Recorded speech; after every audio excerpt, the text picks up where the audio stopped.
Hi friends, good morning. అందరూ ఎలా ఉన్నారు? నేను మీ కాజాని, మీ శ్రేయోభిలాషిని. Happy Sunday friends.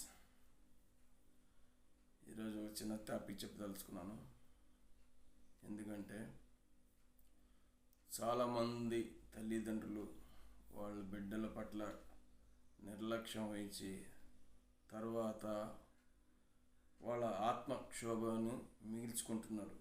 అది ఎట్లా అంటే, పిల్లలు ఏం చేస్తున్నారు, ఎలా ఉన్నారు, వాళ్ళ ఎదుగుదల ఏంది, వాళ్ళ చదువులేంది, వాళ్ళు చదువుతున్నారా లేదా, కనీసం ఎలా ఉన్నారు, ఎవరితో మాట్లాడుతున్నారు, ఏం చేస్తున్నారు, కాలేజీకి వెళ్తున్నారా లేదా అని కనీసం ఆలోచన కూడా చేయట్లేదు. ఎందుకంటే వాళ్ళ యొక్క పనులు పడి వాళ్ళ యొక్క బిడ్డల భవిష్యత్తులు పాడవుతున్నాయి. ఎందుకంటే వాళ్ళు కొద్దిగా శ్రద్ధ చూపి బిడ్డల పట్ల ఏం చేస్తున్నారు, వాళ్ళు ఎలా చదువుతున్నారు, కాలేజీ వెళ్తున్నారు లేదా, లేకపోతే చెడు అలవాట్లు ఏమైనా బానిసైనారా అని ఒక కన్నేసి ఉంచాలి. ఏమంటారు ఫ్రెండ్స్? ఇది నిజం. ఎందుకంటే ప్రస్తుత సమాజంలో ప్రతి ఒక్కటి శ్రద్ధ బాధ్యత లేకుండా ఎదుగుతున్నారు.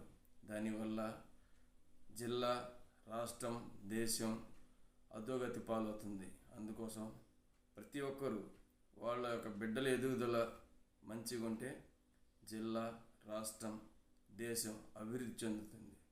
ఇవి ఏమీ లేకుండా పట్టించుకొనకపోతే పిల్లలు తమ లేనిపోని అలవాట్లు, మద్యపానాలు, గంజాయి, రకరకాలైనవి అలవాటు చేసుకొని వాళ్ళ యొక్క జీవితాన్ని నాశనం చేసుకుంటున్నారు. దానివల్ల మన భావితరాలకి అది మంచిది కాదు. వాళ్ళ భవిష్యత్తు పాడైపోతుంది. కాబట్టి ప్రతి ఒక్కరూ బిడ్డల పట్ల శ్రద్ధ వహించి వారి యొక్క చదువు, వాడి యొక్క పని తీరు బాగుందా లేదా, వాళ్ళ మీద నిఘా నేత్రం పెట్టడం చాలా మంచిది. వాళ్ళ భవిష్యత్తు బాగుంటే మీరు బాగుంటారు. వారి భవిష్యత్తు చేతులారు పాడు చేసుకుంటే ఆ జీవితం, ఆ కుటుంబం, ఆ సంసారం చిన్నాభిన్నమై మానసిక ప్రశాంతత లేకుండా రకరకాలైన సమస్యలు తెచ్చుకొని బాధపడతారు. ఈ బాధలను తప్పించుకోవాలంటే బిడ్డల పట్ల శ్రద్ధ వహించాలా. వాళ్ళు ఏం చేస్తున్నారు, ఏం చేయట్లేదని ప్రతి ఒక్కటి గమనించుకుంటుంటే పిల్లలు వాళ్ళు చదువుకొని ఉద్యోగం సంపాదించుకొని మంచి పొజిషన్లు వచ్చి వాళ్ళ పిల్లల్ని నేర్పించడానికి అవకాశం ఉంటుంది. దయచేసి ప్రతి ఒక్కరు తల్లిదండ్రులు వాళ్ళ బిడ్డల పట్ల శ్రద్ధ వహిస్తారని ఆశిస్తూ ఈ చిన్న విన్నపాన్ని మీకు తెలియపరుస్తున్నాను.